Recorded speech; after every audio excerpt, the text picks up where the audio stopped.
Boa noite a todos. Nós estamos iniciando mais uma live providenciada pela Clínica Civil do Hospital das Clínicas da Faculdade de Medicina de Ribeirão Preto.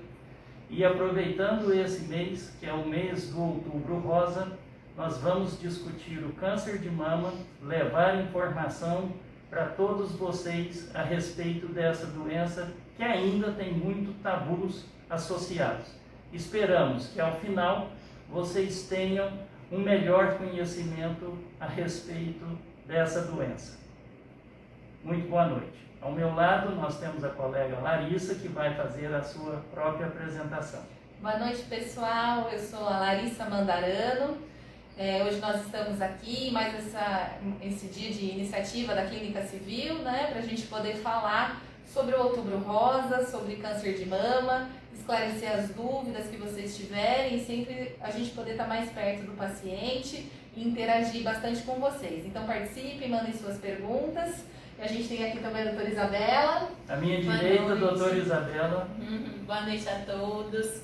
É muito bom estar aqui hoje para conversar com vocês um pouquinho sobre o Outubro Rosa, sobre câncer de mama, essa doença que ainda assusta tanto, né?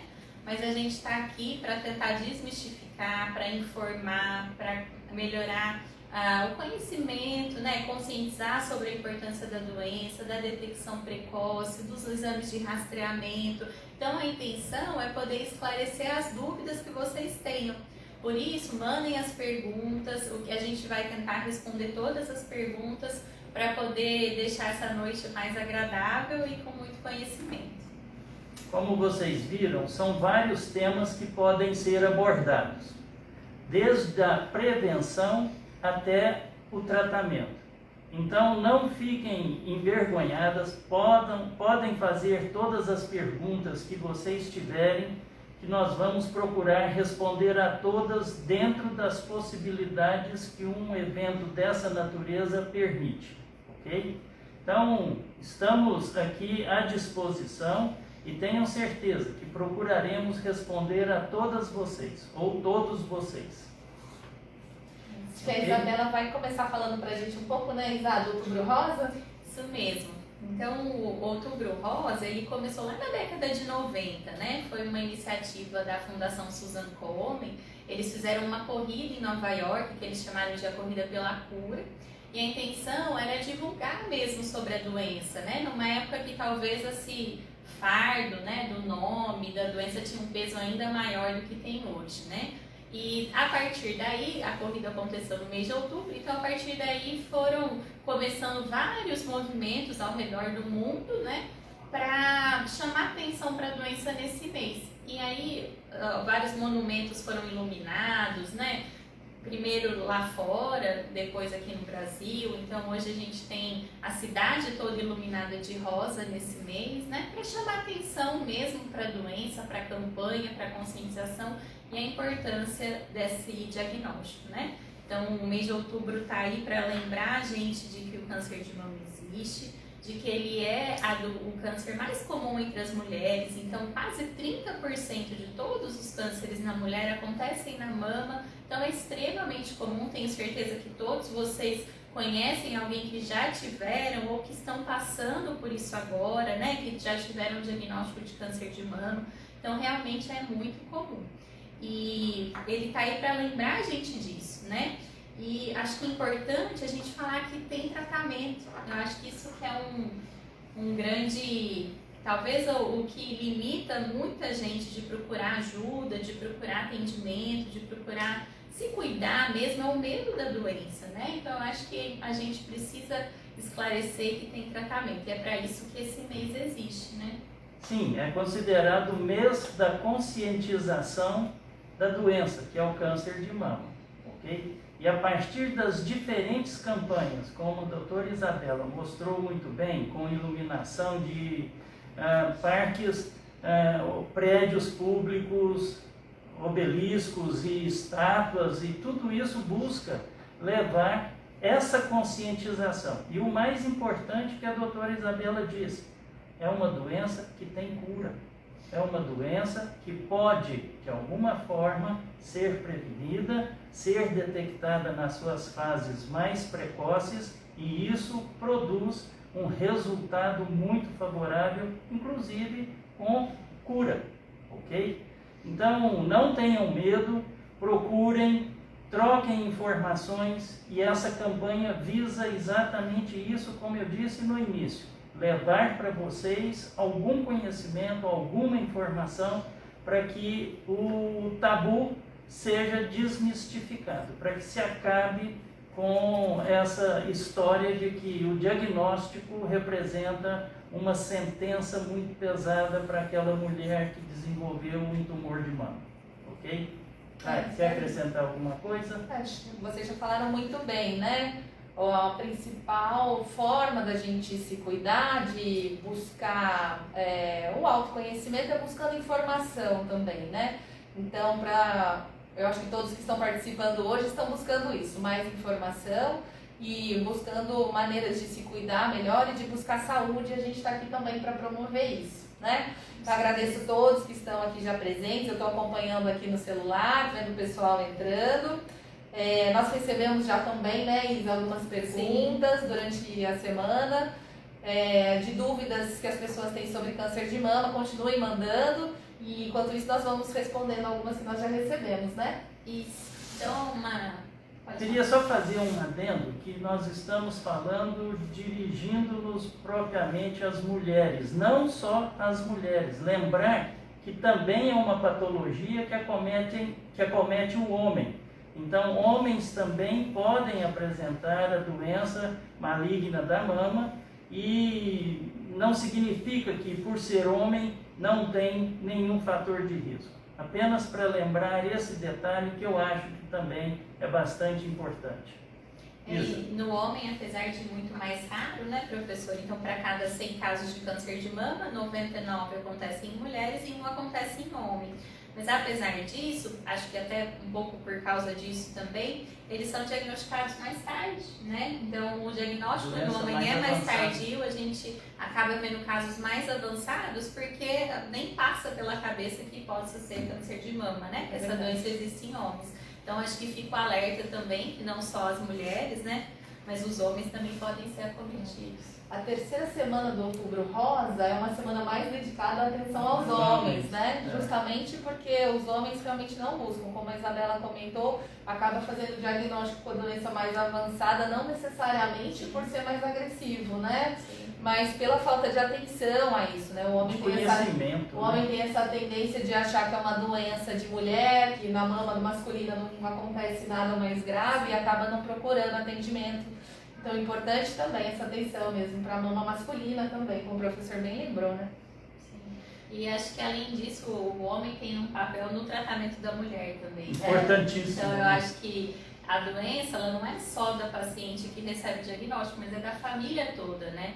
E a gente vê que o enfrentamento é muito mais fácil quando tem pessoas por trás, né, que ajudam a entender a doença, ajudam a ver uma perspectiva no tratamento, uma perspectiva no futuro, né, de que aquilo vai passar, a ajuda no dia a dia mesmo, né, porque ela vai precisar de alguns cuidados que ela não precisava antes, de uma atenção que ela não precisava antes, até coisas simples para dirigir, pentear o cabelo, né, no pós-operatório imediato. Então são coisas tão simples pra gente, mas que para quem está passando por aquilo, naquele momento é algo muito grande, né? E passar por isso sozinho é muito difícil. Então, eu acho que o homem tem esse papel também, né? De fundamental. Permitir que a mulher consiga se cuidar e se tratar também, né? Que para ela poder se tratar, ela precisa ter uma rede de apoio por trás, né? É como a gente costuma dizer, que quem apresenta a doença orgânica pode ser a mulher. Ela tem um problema, ou até, eventualmente, o homem também pode ter a doença, como nós já falamos. Mas todo o entorno familiar e social também sofre, também adoece emocionalmente. Então, esse cuidado tem que ser amplo. E essa rede social, e principalmente familiar, como a Isabela mostrou muito bem, é fundamental para que qualquer tipo de tratamento resulte favorável à mulher. Ok? Isso é fundamental. Muito bem lembrado, Isabela. Isso aí. Então vamos a algumas perguntas? Vamos lá. Então, nós recebemos algumas perguntas ao longo da semana, né? Uma coisa que é sempre acho que a primeira coisa que passa pela cabeça aí de todo mundo é se tem uma causa para o câncer de mama. O que causa câncer de mama, né? O que vocês têm aí a me falar sobre isso? Larissa. Opa, eu acho super interessante essa pergunta, e a campanha desse ano da Sociedade Brasileira de Mastologia é o quanto antes melhor, né?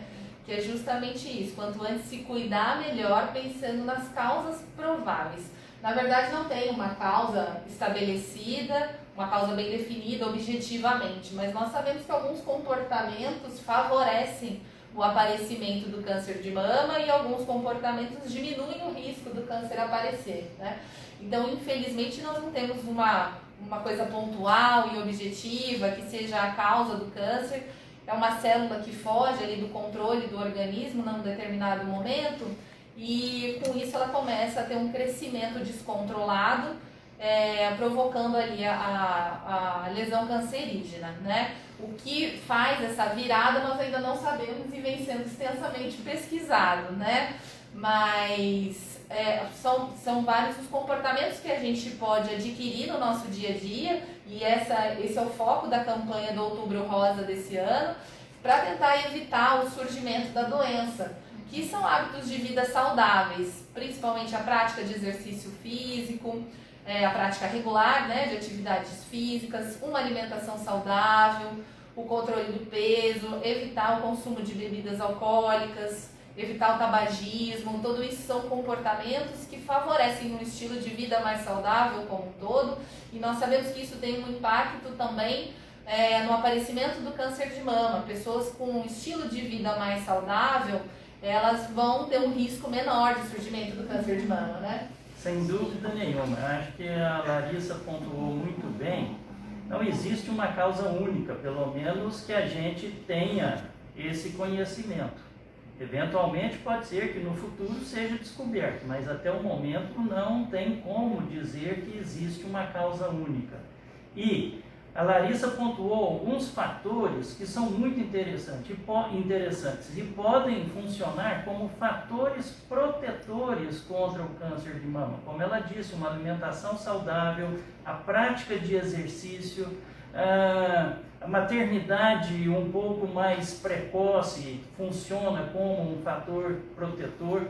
Não estamos aqui fazendo uma campanha para que as mulheres engravidem o mais cedo possível, longe disso. Mas é sabido que quando a mulher engravida até os 20 anos de idade e amamenta até por 6 meses, ela tem um fator protetor, como o exercício. A mulher que pratica exercícios diariamente tem até 25% de menor risco de desenvolver o câncer de mama, ok? Então eu acho que foi muito bem colocada, pergunta boa, acho que a Larissa pontuou muito bem. Apenas um comentário a respeito do que ela já disse. Isa, quer completar alguma coisa? Eu acho que o que a gente pode falar é que existem fatores que são modificáveis e outros não, né? Sim, então essa da idade que o professor falou da gestação é uma coisa que a gente não tem total controle, né? Que idade vai engravidar, se vai engravidar, se vai amamentar, se não vai, né? Então esses são alguns fatores que a gente pode estimular a amamentação por todos os benefícios que ela traz, esse é mais um deles, mas algumas coisas a gente não consegue mudar. Então a idade que a gente começa a menstruar, a idade que para de menstruar, né? Isso tem alguma influência também no aparecimento do câncer de mama, mas são coisas que a gente não muda. Agora, o que a campanha da Sociedade Brasileira desse ano tem focado, eu acho que é o que a gente tem que se concentrar mesmo, é no que a gente pode fazer para mudar, né? Então são os fatores que a gente chama de modificáveis. Então, praticar atividade física regular, isso depende só da gente, né? Não é fácil, eu acho que hoje na rotina que a gente vive, né? Nessa loucura do nosso dia a dia, de 1 milhão de tarefas, né? Que todas nós mulheres temos, é difícil encaixar a atividade física, né? Mas é a nossa saúde, então eu acho que sem saúde a gente não tem nada, né? A gente não trabalha, a gente não cuida da casa, a gente não cuida dos filhos, não faz nada sem saúde. Então é questão de prioridade, eu acho que a gente tem que priorizar esses comportamentos saudáveis, né? Então é atividade física, é alimentação. Então, evitar embutidos, né?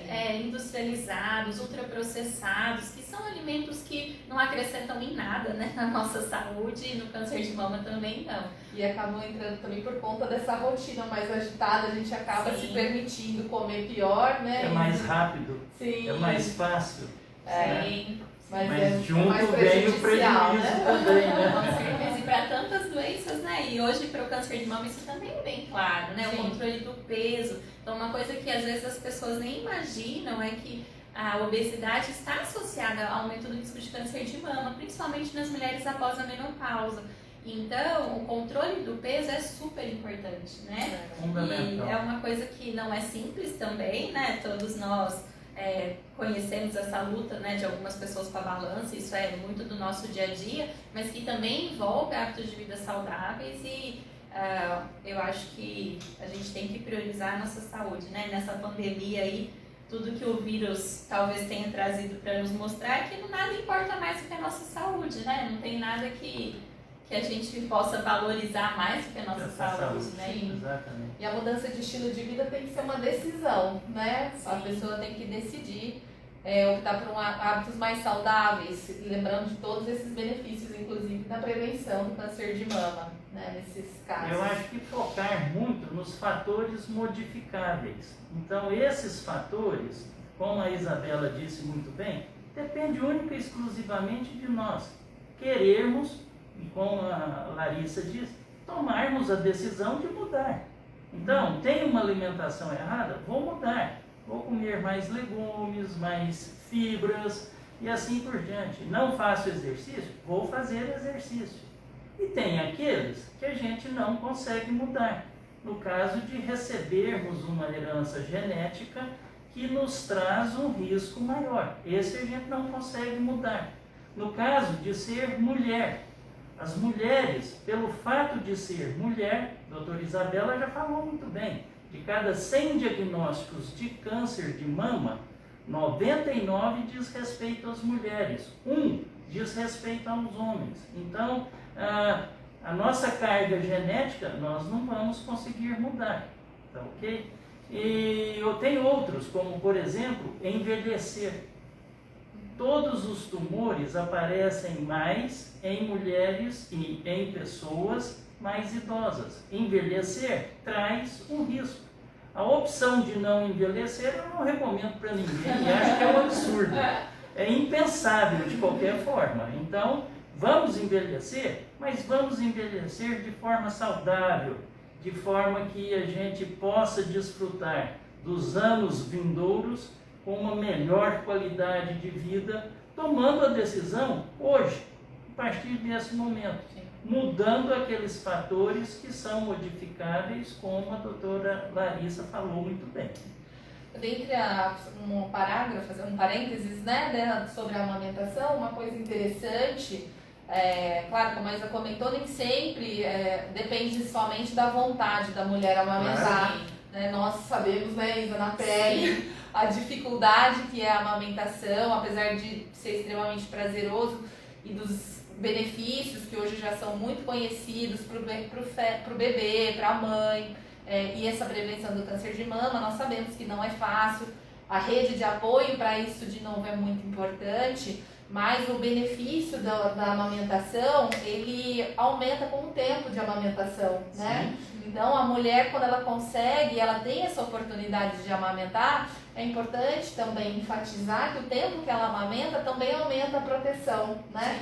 A gente, às vezes, recebe muito no consultório, né, professores, pacientes com amamentação prolongada, que se questionam muito ainda, né? Hoje na sociedade existe ainda um certo tabu de crianças maiores amamentando, crianças com 2, 3, às vezes 5 anos, né?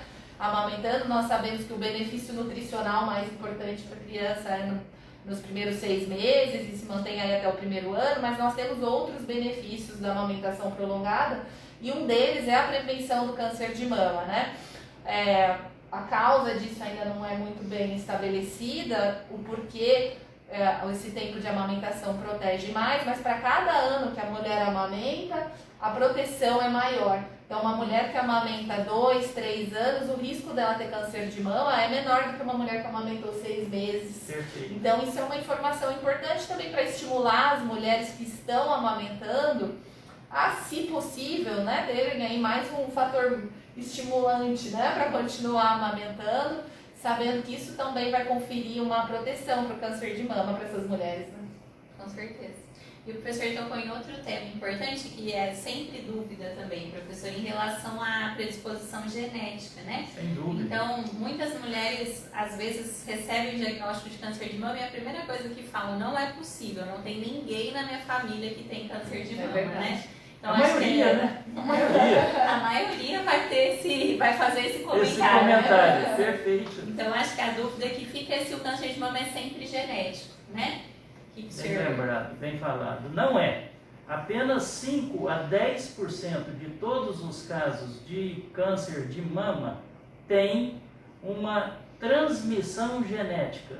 Não o câncer de mama em si, mas uma alteração genética que é herdada e que essa herança genética pode levar à predisposição, como eventualmente pode não levar à predisposição da doença também, mesmo que tenha herdado. Porém, as pessoas que herdaram essas mutações de seus pais, que porventura tiveram a herança dos seus avós e assim por diante, elas vão carregar essa herança genética e, a partir do momento que se tem o conhecimento dessa herança, uma série de medidas podem ser tomadas no sentido de se fazer a prevenção do aparecimento ou do desenvolvimento do câncer de mama nessas pessoas que receberam essa herança. Lembrando que apenas entre 5% e 10% a gente pode dizer que tem uma herança genética bem estabelecida. Existe uma herança um pouco não tão evidente, de uma penetrância que a gente fala, o termo técnico, um pouco menor, que pode levar a determinados focos familiares um aumento um pouco maior do que na população geral, mas diferente. Então isso daí seria um percentual um pouquinho maior do que esses 5% e 10%, poderia chegar até 15%, de outras mutações que podem levar à alteração na mama também, tá ok? Mas aquelas mutações que são dos genes BRCA1, BRCA2, os mais famosos, vamos assim dizer, porque são os mais conhecidos, esse é apenas 5% a 10%.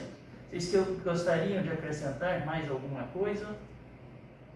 Não, acho que é isso mesmo, né? Então, a mensagem é que a grande maioria dos cânceres de mama, né? Praticamente 90% deles não estão relacionados à herança genética, à mutação genética, não é familiar. E também, uma coisa que às vezes angustia as mulheres é se as filhas delas, né, vão ter também porque elas tiveram, né? Então, na grande maioria das vezes, essas mutações são isoladas, né? Só a mutação na célula da mama daquela mulher que levou ao aparecimento do câncer de mama. Não é algo herdado nem que ela vai transmitir aos filhos, né, aos parentes. Eu gosto sempre de comentar sobre o aconselhamento genético, né? Principalmente para as mulheres que têm alguma história familiar, alguns tipos específicos de tumor que estão relacionados à mutação genética. Eu acho que o aconselhamento genético é muito bacana, assim, realmente esclarece muito, né? E até para isso não ser um fardo também, né? Porque algumas mulheres às vezes recebem o diagnóstico da mutação como um fardo e com culpa de transmitir isso para quem elas mais amam, né? Então isso, para quem tem a mutação, isso pode ser muito difícil também. E para quem não tem, para ficar tranquilo de que aquilo é algo esporádico, né? É uma coisa isolada. É ao acaso, né? Que não é algo que ela vai transmitir, né? Ou piorar aí a qualidade de vida dos seus familiares, né? Então, mas acho que é importante esclarecer isso, porque é uma dúvida que aparece, acho que quase sempre. Sempre. Sim, de todo mundo. Sempre. Né? E quanto ao aconselhamento genético, evoluiu demais, né, o conhecimento, as ferramentas diagnósticas para o câncer de mama hereditário, apesar de ser uma causa rara, como já foi bem enfatizado, né, menos de 10% aí de todos os cânceres de mama que são diagnosticados vão ser hereditários, né, enfatizando mais uma vez esse ponto. A grande maioria é um acaso e não tem esse vínculo familiar. Para as pacientes que existe esse vínculo familiar, o aconselhamento genético evoluiu muito e vem uma evolução constante, né? Então a presença do oncogeneticista em determinadas situações auxilia muito, né? O tratamento do câncer de mama ele é cada vez mais multidisciplinar, né? E a gente ter o apoio do oncogeneticista para auxiliar tanto nessa orientação, tranquilizando, como a Isa já comentou, quanto essa preocupação com as futuras gerações, com irmãos, às vezes, né? E também, eu acho que o recado importante que a Isa já falou, eu queria falar mais uma vez. Não é porque na sua família ninguém nunca teve câncer de mama que não pode acontecer com você, né? Sim, de forma clara é isso. Pode acontecer, infelizmente, com qualquer um. O principal fator de risco é ser mulher, que é o que a gente vem falando aqui desde o começo. É isso mesmo. E agora, indo um pouquinho pra frente aí nas perguntas e dos temas, Posso né? fazer uma perguntinha que nós recebemos aqui, ainda falando sobre risco de câncer de mama, só pra gente não perder o gancho. Nós recebemos uma pergunta se a reposição hormonal aumenta o risco de câncer de mama. Quer comentar, professor Isa? Esse é um assunto polêmico. Porque a célula normal da mama, a célula que produz o leite, que vai servir de nutrição para o recém-nascido, ela depende de hormônios femininos para atingir a sua maturidade, o seu desenvolvimento, e a mama é composta por glândulas que são compostas por células que dependem dos hormônios femininos. Muito bem, a maioria dos tumores de mama dependem de hormônio ou expressam os receptores que são as portas de entrada do hormônio para o interior da célula, para que a célula possa se desenvolver.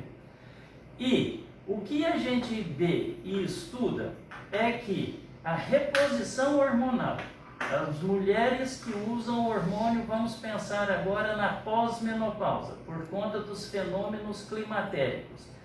A reposição hormonal traz benefício. Todas as mulheres vão precisar? No meu modo de pensar, eu acho que não. Algumas mulheres podem não precisar da reposição hormonal. Aquelas que têm fenômenos muito importantes, como insônia, sudorese, ondas de calor e outros fenômenos associados, eu acho que essas podem se beneficiar da reposição hormonal. Não significa que ela não vai fazer uma vigilância aumentada e nem que ela vai usar essa reposição hormonal ao longo de anos e anos sem nenhum tipo de preocupação. A gente sabe hoje, pelos trabalhos que já foram feitos sobre esse tópico, é que até 4 anos parece não ter risco. E o risco começa a aumentar a partir desse momento. E quais os hormônios que trazem esse risco? Aqueles hormônios que tentam reproduzir o ciclo menstrual. Tem um hormônio que se chama estrogênio e esse hormônio é seguido pela produção ovariana de um outro hormônio que se chama progesterona. Então, as mulheres que na pós-menopausa ainda têm o seu útero, e a maioria tem o útero, não sofreram nenhuma cirurgia para retirada do útero, devem fazer o uso desse tipo de terapia para impedir o desenvolvimento de um tumor também no útero. Dizem que toda droga é uma droga. Não é bem assim. Tem benefício. Então, o uso do hormônio minimiza e traz um benefício para, desse esquema que eu estou dizendo, combinado, para as ondas de calor e os fenômenos climatéricos. Mas pode não ser tão benéfico para o útero. Então, tem que haver um meio termo, e esse meio termo parece, em termos de tempo, que 4 anos, 4 anos e meio é um período considerado seguro. Outros tipos de reposição, como pílula contraceptiva combinada. Nós temos diferentes formas de contracepção. As pílulas foram, durante muito tempo, objeto de muita controvérsia. Por quê? Também, principalmente as mais antigas, vamos assim dizer, aquelas que eram ofertadas no mercado até 5, 10 anos atrás, tinham quantidade de hormônio maior do que as pílulas que são ofertadas hoje.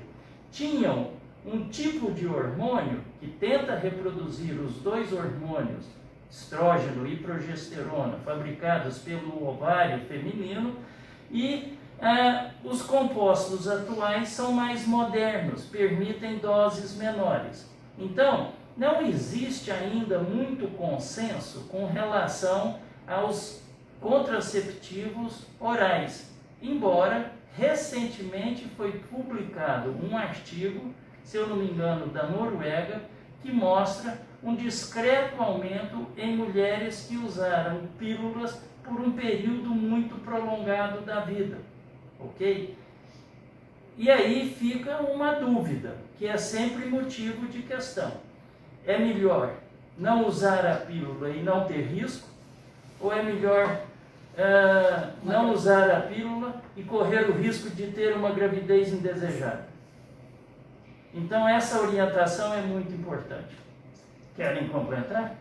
Eu acho que quando os pacientes me perguntam, né, da terapia hormonal, se deve usar hormônio, se não deve, eu sempre respondo assim, que eu acho que antigamente o hormônio era para todo mundo. Toda mulher entrava na menopausa, ela recebia hormônio até ficar idosa, né, assim, muito idosa. Essa era, acreditava-se que isso era benéfico, né, e realmente, como o professor pontuou, o hormônio traz alguns benefícios para a qualidade de vida, né, a terapia hormonal usada na pós-menopausa, que são inegáveis, né, para algumas mulheres o hormônio faz muita diferença. Mas depois desses trabalhos publicados que mostraram um pequeno aumento do risco, né, de desenvolvimento de câncer de mama, de doença cardiovascular, o hormônio virou o vilão, né? Então eu acho que nem é o herói nem é o vilão. Acho que existe um meio termo, né? Um bom senso, assim. Para algumas pacientes é muito importante. Então algumas pacientes chegam pra gente dizendo: eu não aguento mais. Eu acordo 10 vezes de madrugada com onda de calor, eu não durmo mais. Minha qualidade de vida piorou muito. Então, para essas mulheres, eu acho que o uso da terapia hormonal é muito benéfica, né? Eu acho que a gente também não pode ser 8 ou 80, radical, né? Pode ser radical. Acho que para algumas mulheres é importante. Mas sempre usar o bom senso, tanto para indicar, porque algumas mulheres não precisam, aliás, a grande maioria das mulheres passa pela transição para a menopausa de uma forma tranquila, né? Eu sempre falo para elas que a menopausa é o normal. O normal para a mulher nessa idade é não ter tanto hormônio, é entrar na menopausa, e isso é saudável também, né? Faz parte do envelhecimento natural. Então, para essas mulheres eu acho que não tem benefício, mas para quem precisa, que seja usado o melhor esquema, pelo menor tempo possível, que vá trazer o benefício que a gente espera, né? Então, eu acho que é por aí. Nem é para todo mundo, mas também não é aquela coisa que ninguém pode usar, né? De uma forma prática, eu acho que o importante é ter um acompanhamento adequado, sempre, né? Então, uma avaliação ali com o seu médico, o seu ginecologista, para definir bem a indicação, se é realmente necessário. E também uma coisa que eu vejo que as pacientes que usam reposição hormonal têm muita dificuldade à hora de parar. Sem dúvida. Então, como o professor pontuou, até 4 a 5 anos a gente considera um tempo relativamente seguro do uso, lógico que sempre com acompanhamento, né? E a partir desse determinado ponto, a gente começa a ter mais malefícios da reposição, né? Então, a reposição hormonal prolongada, ela pode apresentar mais riscos do que benefícios, né? Então, eu acho que quando a paciente começa a reposição hormonal, eu também comento muito isso no consultório, já tem que estar programado a hora de parar. Não pode começar achando que vai usar para o resto da vida, porque a sensação de bem-estar que a reposição hormonal traz é muito grande. E essa sensação de envelhecimento e de perda de qualidade de vida, como a Isa comentou, a gente vê muito mesmo. O normal é a gente envelhecer, né? Sim. E isso precisa ser trabalhado, porque realmente a reposição hormonal em pacientes com idade mais avançada ou pacientes que já ficaram muito tempo na menopausa e iniciam de forma tardia a reposição hormonal, também começam a apresentar mais riscos. Então, a importância do acompanhamento, né? A reposição hormonal tem a sua importância, mas ela pode sim apresentar um risco dependendo da forma como ela for usada, né? Eu acho que ela deve ser realmente bem utilizada no momento certo, para paciente certo, né? Uma pergunta que puxou aqui o gancho sobre a reposição hormonal, uma paciente perguntando sobre a menopausa precoce, né? Acho que uma coisa que a gente podia comentar é a reposição hormonal também na paciente que já teve câncer de mama, né? Essa é uma paciente que não vai mais poder fazer reposição hormonal, né? E algumas vezes o próprio tratamento acaba induzindo a uma menopausa precoce. Então acho que a gente podia comentar aí duas coisas sobre a menopausa precoce. Sobre a interferência dela no risco de câncer de mama, se pacientes que apresentam a menopausa precoce tem maior ou menor risco aí de câncer de mama. E também a gente falar sobre a menopausa precoce induzida pelo tratamento. O que vocês gostariam de comentar? Sim, Isabela, quer comentar? Em relação à menopausa precoce, acho que o raciocínio é um pouquinho diferente, né? Porque a mulher está numa outra fase da vida em que o normal seria que ela tivesse mais hormônios e por algum motivo, ou por tratamento médico, né? Ou por qualquer outra causa aí, entra em insuficiência ovariana precoce, que a gente chama, né? Então ela entra na menopausa antes da hora. A gente considera normal a partir de 40 anos, né? Então a gente considera que isso é precoce quando acontece antes dos 40 anos. Para essas pacientes, a terapia hormonal traz muitos benefícios, né? Então eu acho que o raciocínio tem que ser um pouquinho diferente, né? Tanto na questão de até assim autoestima, né, vida sexual. Então a gente sabe que a falta do hormônio muito precocemente pode ter um impacto negativo na vida sexual dessas mulheres, e isso também é desgastante, né, tem a sua importância. Então a gente tem que pensar tudo nesse conjunto. Então nessa fase, até os 40 anos, não existe nenhum trabalho mostrando que nessa população houve aumento do risco, né, da terapia hormonal prolongada. Esses trabalhos que a gente comentou, que já são até antigos, né, eles mostraram um impacto negativo em mulheres já na menopausa, principalmente naquelas que já faziam muitos anos que estavam na menopausa. Então começaram a tomar hormônio tardiamente. Então a mulher já estava lá com 60, 65 anos e aí começava a tomar hormônio.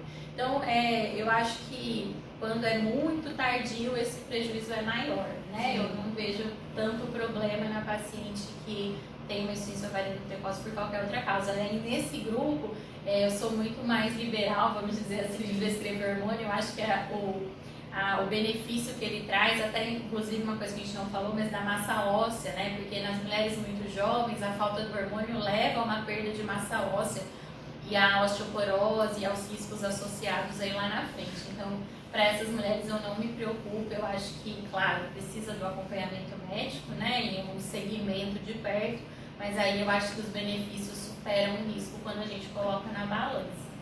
Sem dúvida, eu acho que a Isabela mostrou de uma forma bem clara.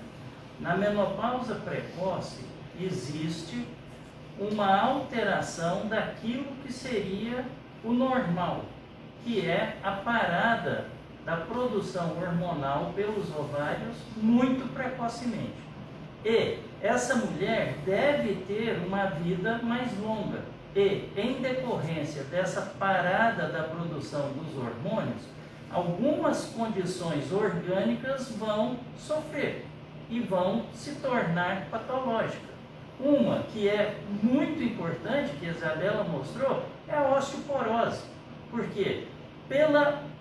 O hormônio ovariano, ele leva a deposição de cálcio, grosseiramente falando, a deposição de cálcio no osso, tornando o osso mais sólido, mais forte. Quando esse hormônio não existe, porque entrou em menopausa precoce, esse osso tende a ficar rarefeito, daí a osteoporose, e podem ocorrer fraturas. E essas fraturas levam a uma morbidade muito grande, levando a pessoa para o leito, ficando imóvel por um período de tempo, e em decorrência dessa fratura, a paciente pode até ter complicações severas da sua vida, tudo por conta de uma condição que foi alterada por conta da produção precoce. Temos que tratar. Essa mulher, eu acho que a Isabela foi muito clara nesse sentido, essa mulher tem que receber um tratamento. E o tratamento vai passar não só, mas principalmente pela terapia hormonal. Outras coisas vão ser orientadas, como o exercício, uma alimentação mais rica em cálcio. Então temos medidas para auxiliar essa mulher a continuar a sua vida, tendo anos de vida com qualidade de vida, sem que tenha um sofrimento. E aí não tem dúvida. E o principal, o acompanhamento. Não dá para simplesmente fazer a prescrição e deixá-la falar volta daqui 1 ano, volta daqui 2 anos e assim por diante. Essas mulheres serão acompanhadas sempre com maior proximidade e com cuidado também. Isso é fundamental. Agora, quando essa menopausa precoce ela acontece, secundária ao tratamento do câncer de mama, então quando a paciente jovem ela tem a doença, na grande maioria das vezes vai ser necessário fazer a quimioterapia. E a gente sabe que a quimioterapia tem um efeito sobre os ovários e ela pode induzir a uma menopausa precoce. Dependendo da idade da paciente e de fatores da própria paciente, ela pode recuperar essa função ovariana depois do tratamento, mas algumas pacientes ficam na menopausa depois do tratamento. Para esse grupo de pacientes que já teve câncer de mama, infelizmente não é possível fazer a reposição hormonal. Para as pacientes então que já tiveram câncer de mama e têm uma menopausa precoce, ou mesmo as que entram numa menopausa numa faixa etária que já seria o fisiológico da menopausa, e apresentam sintomas de menopausa, sintomas climatéricos, as ondas de calor, enfim, a irritabilidade, queixas sexuais. Para essas pacientes, a reposição hormonal não é uma opção, mas nós temos outras opções que podem ser utilizadas. Claro que nenhuma delas vai ter o efeito dos sintomas, como o estrógeno, a reposição hormonal teria, mas a gente tem sim ferramentas para essas pacientes. Inclusive, eu acho que quem me mandou a pergunta é uma paciente jovem com câncer de mama, Então, a gente tem como trabalhar isso na paciente pré-menopausa, que começa a ter sintomas climatéricos depois do tratamento, tratando os sintomas conforme eles forem aparecendo e trazendo para essa mulher também uma qualidade de vida melhor, uma qualidade de vida mais adequada. Porque também não adianta só a gente tratar o câncer e o pós-tratamento ser ruim, Então a gente busca sempre que essa paciente sobreviva o maior tempo possível e da melhor maneira possível. Eu acho que tem várias estratégias, que a gente usa para essas pacientes e infelizmente, como a Larissa colocou, a terapia hormonal não é uma opção, Não é uma das opções terapêuticas para menopausa para essas pacientes. Mas a gente tem várias outras, Nesse grupo de pacientes, acho que a atividade física e hábitos saudáveis é ainda mais importante. A gente sabe que a atividade física melhora os sintomas da menopausa em todas as mulheres, e inclusive nas que estão passando pelo tratamento do câncer de mama, então a gente tem que estimular. Abordagens psicoterapêuticas também são interessantes, Então, acupuntura, enfim, tem várias estratégias nesse sentido, inclusive medicações que não são hormônio, que não são terapia hormonal, mas que atuam nos sintomas, principalmente nas ondas de calor. Então a gente tem várias estratégias para melhorar, não necessariamente o hormônio em si, Claro. Sim. Acho que agora a gente podia puxar um pouco para o rastreamento, A gente recebeu algumas perguntas durante a semana e eu estou vendo perguntas aqui também que o pessoal tem mandado com relação ao rastreamento da mamografia, ressonância, os exames, quando serem utilizados, a partir de qual idade serem utilizados. Uma outra pergunta aqui, se tem alguma lesão que é encontrada na mama que tem potencial de se malignizar. Então eu acho que a gente podia conversar aí um pouquinho sobre rastreamento, a gente tem mais 15 minutinhos, né? Só, o bate-papo tá bom. Mas então vamos tentar falar um pouquinho sobre isso, né? O senhor quer falar sobre rastreamento, professor? Sim, é importante ter em mente que o rastreamento é talvez uma das poucas políticas de saúde, o rastreamento mamográfico contra o câncer de mama, é uma das poucas políticas de saúde que salva vidas. E isso é importante ter em mente. Ela só salva vidas? Não. Ela tem também algumas pequenas, como é que eu vou dizer? Algumas pequenas falhas que não comprometem o resultado final. O que a gente tem que guardar é o rastreamento mamográfico feito ordenadamente e de forma adequada salva vidas.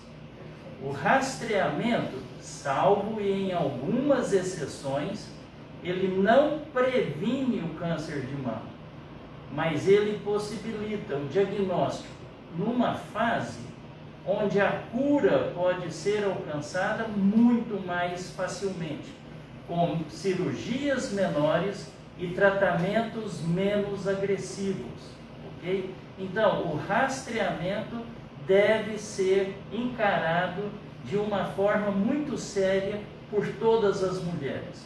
Lembrar que no Brasil nós não temos um sistema de organização de rastreamento como existe em alguns países do hemisfério norte. Então, nosso rastreamento é feito de uma forma que a gente chama de oportunística. A mulher, ao fazer a sua consulta anual com o ginecologista ou o mastologista, ele faz o pedido e aí vai um compromisso importante das mulheres. Elas devem seguir a orientação e fazer o exame. Tá, ok?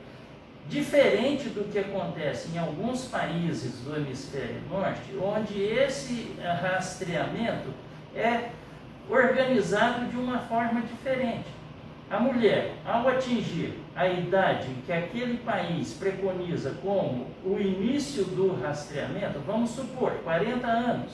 Ao atingir 40 anos, ela recebe uma convocação para ir numa clínica tal, no dia tal, no horário tal, para fazer a sua mamografia. E ela recebe em casa o resultado desse exame, dizendo se ela deve procurar algum outro médico ou se ela deve voltar no ano seguinte e assim por diante. Então, vai um compromisso importante da mulher no Brasil de solicitar as mamografias nas suas consultas anuais, onde ela vai fazer o rastreamento mamário, onde ela vai fazer o rastreamento contra o colo do câncer do útero e de outros rastreamentos também, importantes para a saúde da mulher. Não só o rastreamento de mama. Talvez o rastreamento de mama tenha uma importância, vamos dizer, um pouquinho maior, porque é uma doença que, se não diagnosticada numa fase precoce, ela ainda pode ser curada, mas o preço é um pouco mais alto, com cirurgias maiores, com tratamentos um pouco mais agressivos e assim por diante. Então, eu disse no início, o rastreamento não previne, salvo numa exceção. Quando na mamografia aparece uma alteração que se prova uma lesão dentro do que a pergunta se refere, então essa lesão é identificada, ela é diagnosticada e se ela não for tratada, no futuro ela pode se transformar num tumor. Nesse caso, a mamografia é preventiva e funciona muito bem, mas devemos lembrar que a mamografia é principalmente um diagnóstico precoce, como o lema da campanha pela Sociedade Brasileira de Mastologia desse ano preconiza. Quanto antes, melhor. Então, não vamos deixar de fazer o rastreamento. solicitem os exames. E a Isabela vai falar agora quando devemos começar, quando devemos parar, se é que devemos parar e assim por diante, ok? Então, acho que o rastreamento, como o professor colocou, a intenção é diagnosticar precocemente. Então, uma coisa que eu vejo também que às vezes frustra as mulheres, né? Eu faço mamografia todo ano, nunca deu nada, como que eu tenho câncer de mama, né? Então, na verdade, protegida, né? mas na verdade a mamografia ela não previne do câncer aparecer, né? A gente já falou algumas coisas que a gente pode fazer para isso, né? Para diminuir o nosso risco, mas a mamografia não previne. A mamografia ela faz o diagnóstico precocemente e aí aumenta muito a chance de cura. Então, como o professor disse, é uma das poucas ferramentas que existe em saúde pública que salva vidas e salva muito, né? Ela reduz em torno de 30% a chance de morrer por câncer de mama. Então é bastante, né? Acho que nenhuma medicação que a gente tem para profilaxia, nem aquelas que custam muito dinheiro, né, previnem, diminuem tanto a mortalidade de uma doença como a mamografia. Então ela é muito eficaz, mas para diagnosticar precocemente. E quem que deve fazer mamografia? Esse é outro tema também de debate entre os mastologistas, entre os médicos envolvidos nessa área, entre os gestores de saúde, né? Então, o que é importante a gente falar? A orientação do Ministério da Saúde no Brasil é que a mamografia seja feita a cada 2 anos, dos 50 aos 69 anos. E por que esse número mágico, né? Porque nessa faixa etária a gente sabe que o ganho da mamografia é maior. Quando a gente pesa risco-benefício, né? Custo-efetividade, então a gente tem que pensar que ele tem um custo quando fala no país todo, nessa faixa etária mais custo-efetiva, dos 50 aos 69 anos. A Sociedade Brasileira de Mastologia, entre outras entidades, né, o Colégio Brasileiro de Radiologia, a FEBRASGO, que é a Federação Brasileira de Ginecologia e Obstetrícia, eles orientam que seja feito a partir dos 40 anos e que a periodicidade seja anual. Então, o que é importante a gente saber? A partir dos 40 anos já existe um benefício de fazer mamografia, ela já melhora a taxa de detecção precoce, já diminui o risco de morrer pela doença, então existe essa recomendação, mas é menor do que a partir dos 50 anos. Dos 50 aos 69 seria a idade em que a mulher teria mais ganho de fazer a mamografia regularmente, né? Acho que é mais ou menos isso. Em relação à idade de parar, isso também é controverso, né? O que a gente sabe? Que ela funciona bem para pessoas que têm uma expectativa de vida longa. Então a gente considera que se a mulher tem uma expectativa de vida de mais de 10 anos, vale a pena continuar fazendo a mamografia. Como a expectativa de vida no Brasil tem crescido, né, em todo mundo e no Brasil também tem aumentado bastante, a gente tem estendido um pouco mais, né? Então, os guidelines principais, assim, mundiais falam em até pelo menos 75 anos, né? Até os 74 anos teria o ganho de fazer a mamografia. Mas de novo, acho que o acompanhamento é importante, conversar com o seu médico se você precisa continuar fazendo a mamografia ou não, se já está na hora de fazer, a gente leva em conta história familiar, né? Tanta coisa junto, não é só... Acho que não pode ser uma matemática igual para todo mundo, né? Medicina não é matemática, a gente tem que individualizar cada caso quando conversa sobre isso. Importante lembrar que o rastreamento também tem alguns malefícios, né? Como eu disse, né? Exato, nada é perfeito, né, professor? Então, essa população mais jovem, entre 40 e 50 anos, claro que a gente tem uma redução do risco de morrer por câncer de mama também nessa população, mas o grande questionamento é que essa população também vai ter mais achados no rastreamento que não vão se confirmar como câncer. Então, é uma paciente mais jovem, tem uma mama com mais glândula, que a gente chama de mama densa.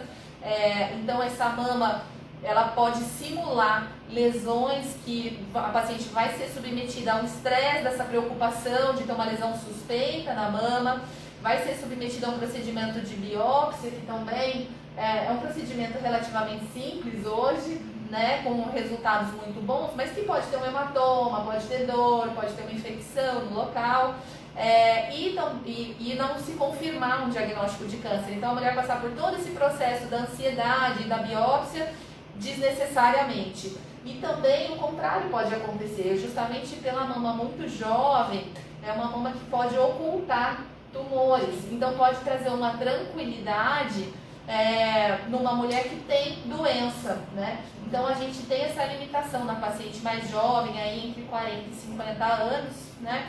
E como a Isa bem colocou, eu acho que os limites são importantes de ressaltar, né? Os extremos de idade. O paciente jovem tem essa limitação e as mulheres mais velhas também tem que ser uma decisão compartilhada, né? Elas têm que estar cientes do risco e do benefício que ela vai ter com o exame.